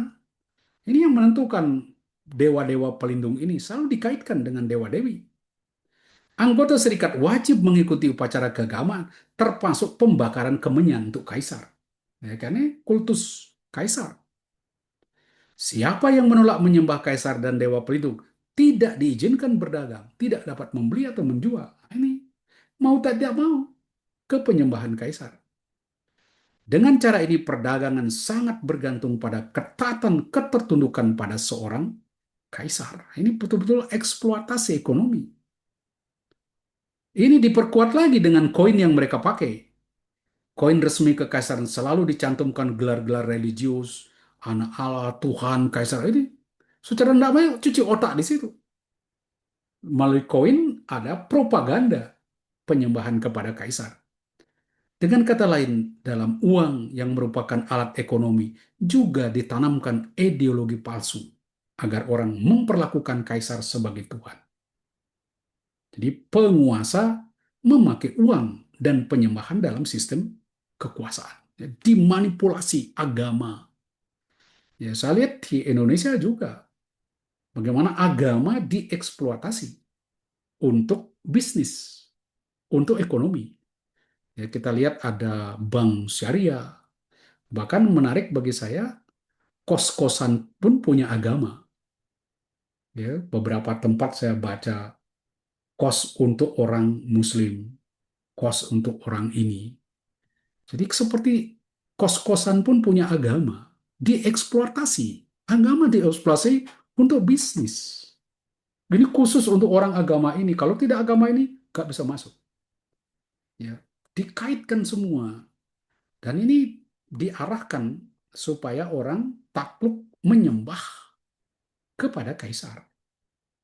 Dengan demikian, melawan penyembahan kepada anak domba. Nah, itulah yang ditujukan oleh Yohanes, pertarungan itu, di mana orang Kristen berada di tengah-tengahnya, harus mengambil pilihan. Dengan kata lain, Yohanes mengkritik sistem perekonomian, menggambarkannya sebagai perwujudan binatang.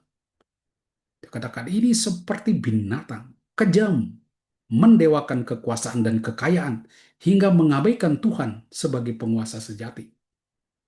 Orang-orang yang sesat itu telah mengagumi secara buta kekuatan ekonomi politik kekaisaran, hingga berkata, siapa yang dapat menandingi binatang itu? Sekarang kali itu yang paling khusus buta mereka.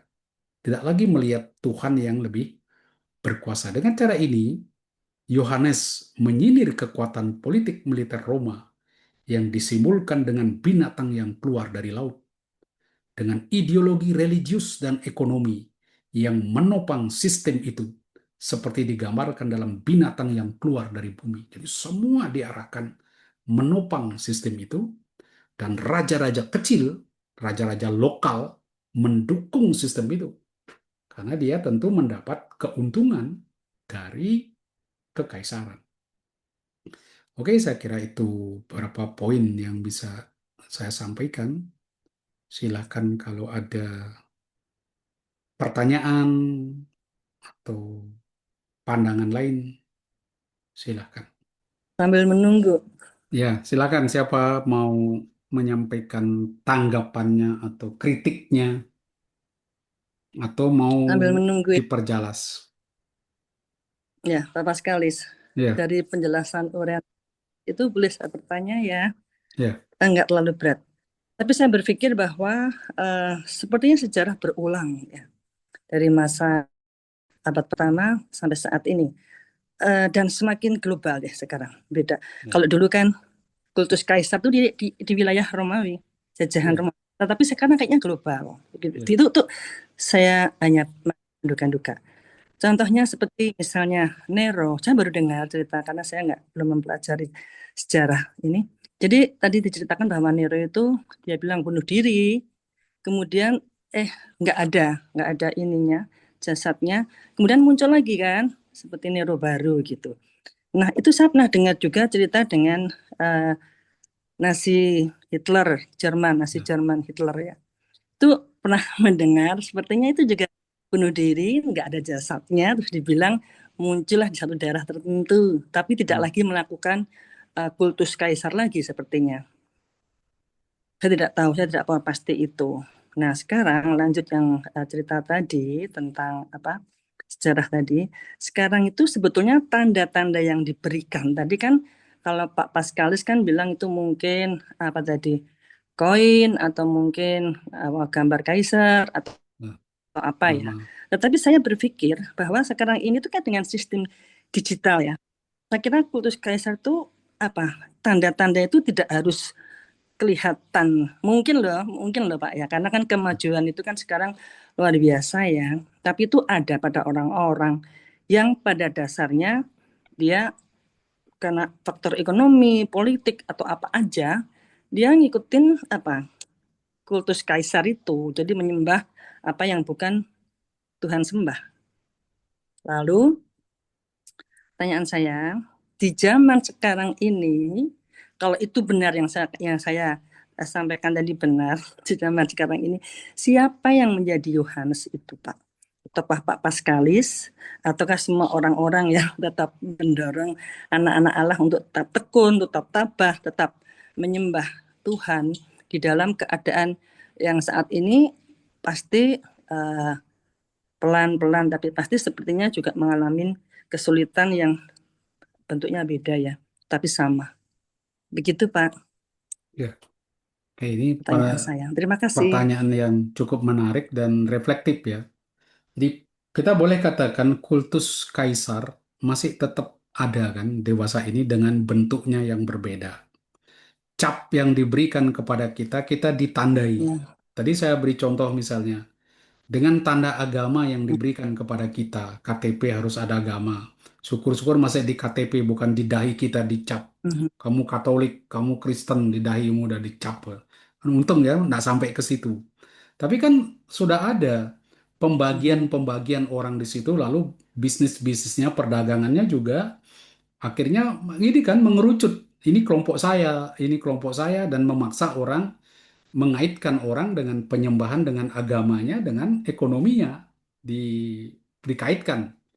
Nah, ketika terjadi hal-hal yang demikian, saya melihat siapa Yohanes di zaman kita sekarang. Dia sebetulnya pertama harus dari antara kita, ya, kita yang sudah menyadari itu di antara kita mencoba mencermati fenomen-fenomen yang demikian. Ya, misalnya ya, tadi saya katakan contoh sederhana itu, kok kos pun ada kos Muslim, nah, kan ada kan gitu kan? cost begini ya. Mhm. Itu sederhana sekali. Kalau Tapi kan tuh sudah menggambarkan cara pikir orang yang mengaitkan bisnisnya dengan agama. Nah, siapa Yohanes sudah di bidang politik. Ini kan ada masalah politik, akan masalah ekonomi. Kita butuh pengamat-pengamat politik dan pengamat-pengamat ekonomi yang punya iman seperti itu supaya masyarakat kita tidak hanya mendewakan ekonomi, ya, mendewakan politik. Seakan-akan itu bisa menguasai semua. Kan terbukti mhm. sehebat-hebatnya seorang raja, sehebat-hebatnya seorang presiden, akhirnya dia jatuh juga kan. Akhirnya tidak ada yang berkuasa selama-lamanya. Nah ini perlu saya kira ada pengamat politik, pengamat ekonomi yang mengkritisi hal-hal yang demikian ya, dia yang bisa menjadi Yohanes lain, yang Yohanes-Yohanes yang baru yang bisa membaca tanda-tanda itu. Saya kira di situ. Kalau saya mau katakan ya siapa Yohanes lain ya itu pertama ya memang kita yang melihat loh kok gini ya, kok bangsa kita dikit-dikit ini, dikit-dikit gini, orang dikait-kaitkan, orang dipecah-pecah. Ya banyak orang ini sudah agama begini, saya nggak mau ikut kelompok ini. Nah itu kan terjadi tanpa kita sadari. Nanti lama-lama ada gap di antara bangsa kita gitu. Ya, mungkin itu yang bisa saya sampaikan. Tidak tahu apakah Ibu Yani sepakat atau punya pandangan. Kira-kira Ibu lihat siapa tokoh di antara kita yang sudah mau jadi Yohanes di sini, melihat penglihatan itu. Iya. Ya, atau ada yang lihat ya, Mungkin kalau teman-teman juga. Yohanes kan dituliskan ya. Ya, Iya, ya, betul, betul Pak Paskalis ya. Mungkin cerita Yohanes kita akan dituliskan besok ya di masa-masa yang akan datang. hmm. Yang Kita penting bikin sekarang kita lakukan seperti apa yang di nasihat. yang bagus kan seperti Yohanes, dia tuh kan membaca kitab Daniel, ya kan? Dia baca kitab Daniel, Kan Yeremia. lalu dia implementasikan di zamannya, tapi dia olah. Nah, siapa tahu di kita, di antara kita tuh punya kecerdasan begitu, ya. Oh, kita lihat Daniel, kita lihat Yeremia, lalu kita lihat Yohanes. Nah, kita bisa ngolah nggak? Melakukan kritik. Nah, kritiknya bahasa gambar itu ya. Reportnya nanti terlalu tinggi bahasa gambarnya orang nggak nangkep yang dia sampaikan. Seperti Yohanes ini kan bahasa gambarnya tinggi. Mengapa? Dulu saya katakan di awal, Hmm. mengapa mereka memakai bahasa gambar? Karena kritiknya kan tidak langsung. Seandainya dia kritik langsung Kaisar, dia bisa ditangkap, dibunuh. Nah, dengan bahasa gini kan, loh, saya nggak bilang kok, saya udah, nah, itu orang harus memikir, oh ini kritiknya maunya apa. Memang secara tidak langsung, tapi kan mengena. Nah, bagi orang-orang tertentu yang terbiasa dengan bahasa itu, dia menangkap. Seperti 666 misalnya, atau gambaran-gambaran yang diberikan, apa mengutip teksnya Daniel, mengutip stepnya ya. Bagi orang-orang Kristen kan mudah memahami, karena mereka familiar dengan gambaran-gambaran. Tapi bagi orang lain seperti Kaisar, orang yang tidak mengenal kekristenan atau Yahudi, nggak tahu apa ini. Nah, itu tekniknya di situ. Ya, mengkritik tajam tetapi itu tidak dipahami oleh orang yang dikritik itu. Ya, oke. Ya, terima kasih Bu Terima kasih Yani Pak. ya. Silakan siapa yang mau lagi. Selamat malam Pak Paskalis. Ya, selamat malam Bu Eh, Joyce. saya Joyce. Saya ada pertanyaan. Ini di ayat bab 13 ayat 8. Ketika binatang itu keluar dari laut, di ayat 8 tuh ditulis semua orang yang tinggal di bumi akan menyembahnya, yaitu setiap orang yang namanya tidak tertulis sejak dunia dijadikan di dalam kitab kehidupan dari anak domba.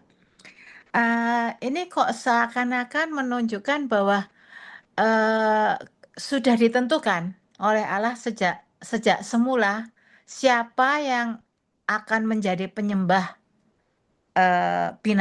binatang yaitu kekaisaran atau yang menyimpang dari Allah, siapa yang tidak itu. Ya, Seakan-akan itu kayak ada eh, sedikit takdir gitu. ya. Oke, seperti saya katakan tadi, di ayat 10 itu sebenarnya lebih keras lagi. Siapa yang ditentukan untuk dibunuh dengan pedang? Oh, itu lebih kuat sekali kesannya tentang predestinasi. Tapi sekali lagi, ini bukan predestinasi. Jadi bukan penekanan. Di dalam teks itu mau dikatakan begini. Ini kan Yohanes melihat suatu penglihatan binatang yang hebat ini kan, mengagumkan, luar biasa. Efeknya nanti ini kan masih dia kelihatan apa yang akan terjadi pada orang itu, yaitu bahwa orang yang tinggal di bumi, siapa yang tinggal di bumi ini maksudnya dibedakan dengan orang yang tinggal di bumi itu identik dengan orang yang nanti namanya itu tidak tertulis sejak dunia dijadikan. Jadi sejak dunia dijadikan sampai sekarang pun namanya belum tercatat. Mungkin ada orang dulu namanya sudah tercatat. Ini nggak pernah muncul namanya di situ. Kan setiap kita, setiap orang manusia, itu di dalam pandangan kuno, kalau kita berbuat baik, nama kita dicatat di buku kehidupan anak domba. Ya kan, yang akan masuk surga. Istilahnya kan gitu. Jadi ini sejak dunia dijadikan sampai sekarang, nama orang-orang ini, orang-orang ini adalah nanti penyembah-penyembah kaisar itu tidak ada. Jadi bukan predestinasi, Bu. Kalau Ibu cek ini buku kehidupan mulai dulu sampai sekarang, namanya belum ada. Tidak ada di situ namanya. Itu artinya. Jadi kan tidak ada unsur predestinasi. Ya siapa tahu besok mungkin namanya masuk di situ kan kita tidak tahu. Tapi yang jelas sejak dunia dijadikan belum ada. Tidak ada namanya. Jadi kalau sebelumnya kan lumayan kalau 10 tahun yang lalu, 30 tahun yang lalu sebelum ada penyembahan kaisar, namanya tercatat di situ kan lumayan. Ini tidak ada, sampai sekarang belum ada namanya. Karena mereka ini pengagum-pengagum iblis, pemuja-pemuja iblis, yaitu kekuasaan jahat itu. Itu maksudnya. Menangkap Bu, jadi ini bukan predestinasi. Bukan predestinasi. Oke ya, Ya, ya terima kasih Pak Paskalis. ya, Ya. sama-sama. Masih ada, silakan. Masih ada waktu 10 menit. Ada tanggapan atau ada pandangan yang berbeda. Silakan Pak Yakobus. Pak sekali selamat malam Pak. Selamat malam. Dari tujuh tanda dalam Wahyu yang tadi pengantar itu ada anak domba dan umat sebesar 144.000 di Ya, Gunung Sion. Apakah ya. hanya umat yang sebesar itu yang diselamatkan atau ini maksudnya apa ini Pak? Yang dari Itu si- tujuh tanda dalam Wahyu tadi. itu simbol Pak. Jadi Hmm. 144 itu 12 kali 12 itu 12 Hmm. perjanjian lama itu suku Israel, 12 rasul perjanjian baru. Itu artinya umat perjanjian lama dan umat perjanjian baru yang setia kepada Israel, 1.000 angka ilahi ya, yang sudah mencapai kepenuhan keilahian, itu selamat.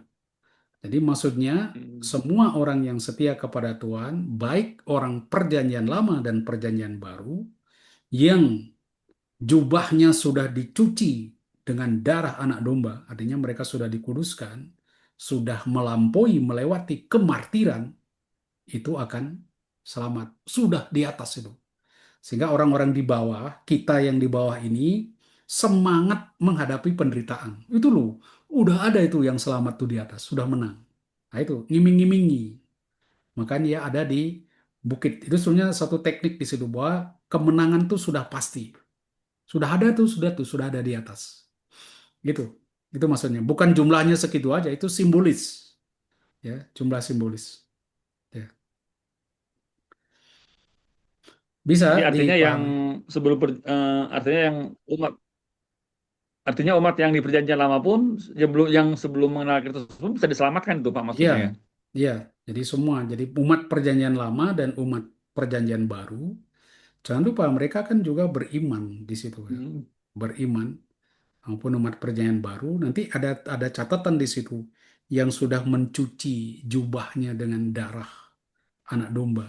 Jadi Hmm. sudah melewati kemartiran. Itu mereka akan diselamatkan. Sudah di atas, sudah di Bukit Sion. Nanti kita akan bahas itu ya. Kita akan bahas bagaimana itu, apa itu artinya remnan, konsep-konsepnya itu nanti ada. Ya.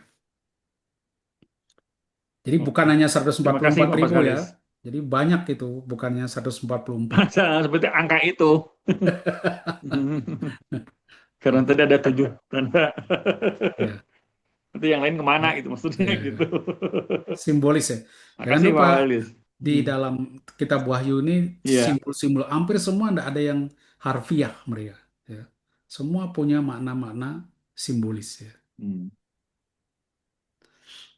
Oke, Bu Hera silakan Bu Hera. Terima kasih, Pak. Ya. Kok sulit sekali ya, Pak, ya, belajar Wahyu.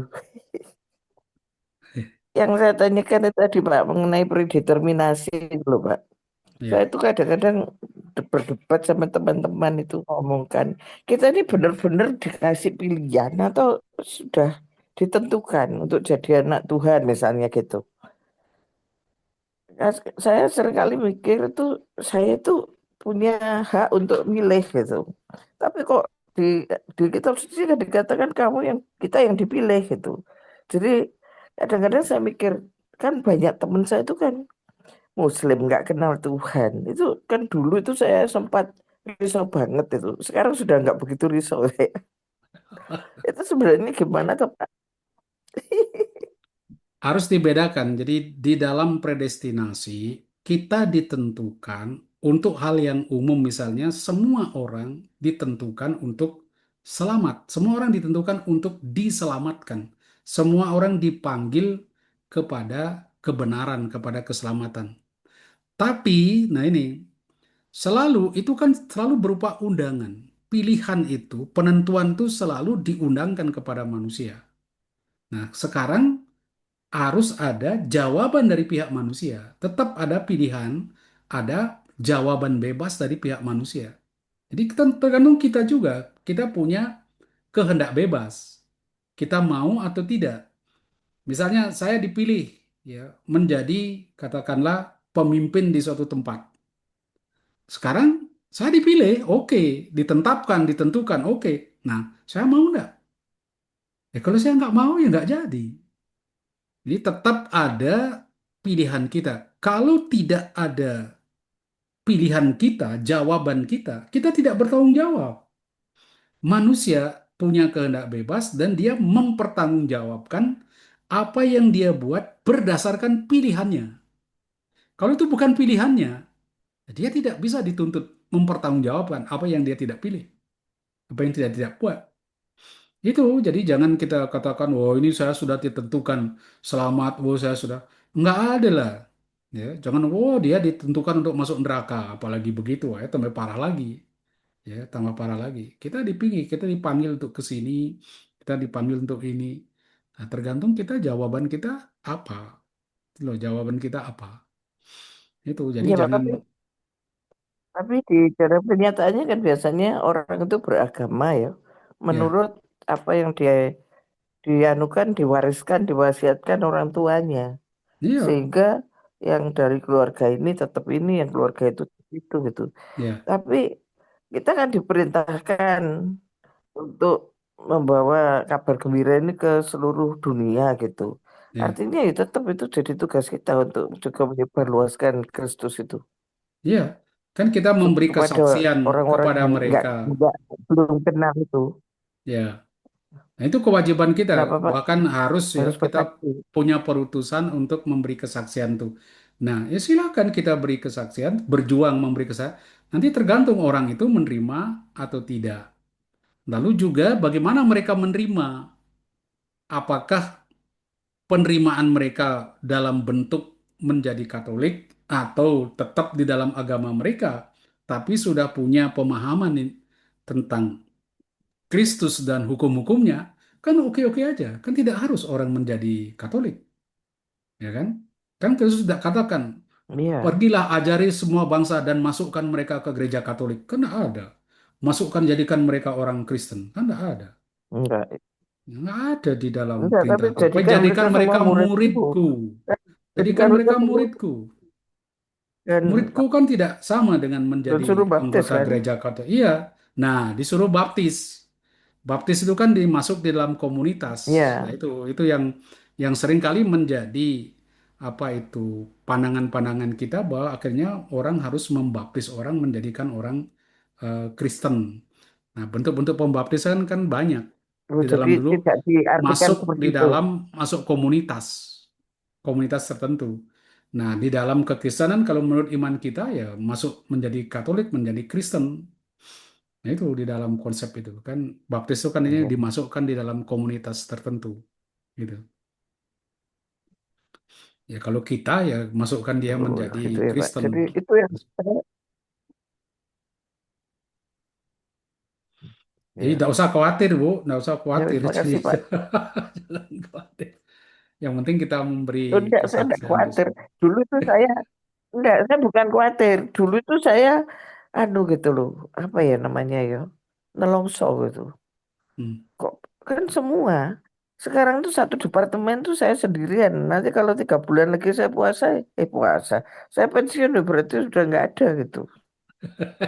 Yang beritahukan itu. Belum bisa melahirkan di situ ya. Tapi saya sudah sekian puluh tahun ya. Nanti saya pensiun ya berarti kan saya tidak berbuat apa-apa gitu sepertinya. Belum bisa apa Mungkin ya ya mau langsung mewariskan dilupakan gitu. satu ya. Oke, oke. Ya, Ya. sudah bisa. Tapi bagus lah ada kesadaran itu loh, saya belum Ya Pak, berhasil. makasih Pak. Ya. Terima kasih sama-sama. Loh, iya. Tapi saya juga nggak berani ngomong Pak. Misalnya ya, pada waktu ini Idul Kurban, saya nggak bisa ngomong bahwa saya tidak perlu itu karena saya sudah punya darah anak domba. Gitu nggak berani saya ngomong. Padahal itu kan sebenarnya kesempatan. Ya, Cuma saya kesaksian. merasa nggak punya ilmunya. Apa? Pentingnya itu Iya. menjelaskan. Banyak orang Padahal tidak menerima karena tidak mengerti kan, karena tidak tahu. Itu. Jadi banyak pikiran-pikiran negatif tentang kekristenan juga kan bukan karena mereka benci begitu saja, tapi karena mungkin pandangannya keliru. Ya, setelah dia tahu, oh gini tuh. Nah itu, jadi bisa dipahami betapa pentingnya saya pemberitaan mikir, itu. Ya. saya mikir saya ini leceh banget gitu loh Pak. Ya saya pernah dengar ya, a- anu anak dosen ya sekarang sudah jadi dosen. Dulu bimbingan saya, dia ngomong anaknya yang masih TK atau kelas 1 itu tanya Allah itu seperti apa? Kan kan nggak bisa gambarkan mereka.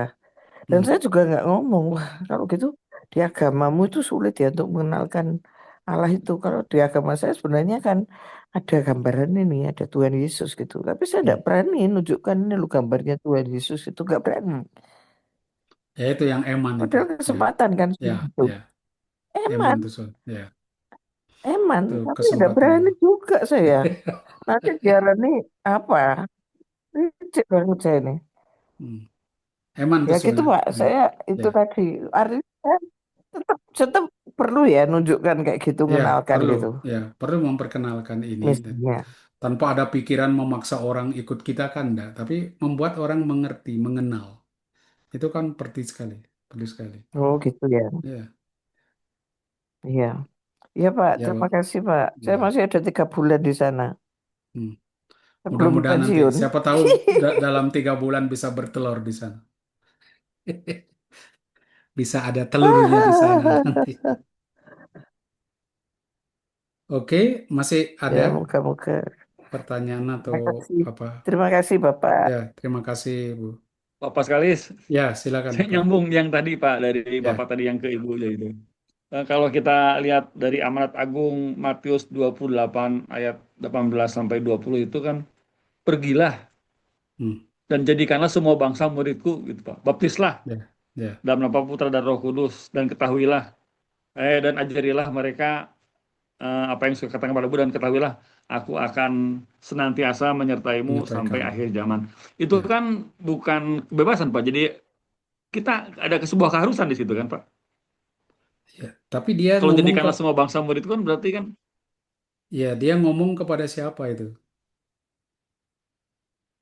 Yesus ngomong kepada siapa itu? yang di Injil Matius itu, Pak. Ya, kan kepada 12 Kepada muridnya. murid-muridnya kan itu Jadi Yesus, jadi ada muridnya. orang Iya. di dalam di dalam pemuridan itu ada namanya kelompok 12, ada juga orang yang Ya. umum. Ya, ada murid dalam pengertian umum. Nah, ada orang-orang tertentu ya di dalam gereja itu yang memang punya tugasnya di situ. Kita kan punya ada misionaris, ada orang-orang yang memang isinya kerjaannya cuma begitu, ya kan? Dia spesialisasi di situ.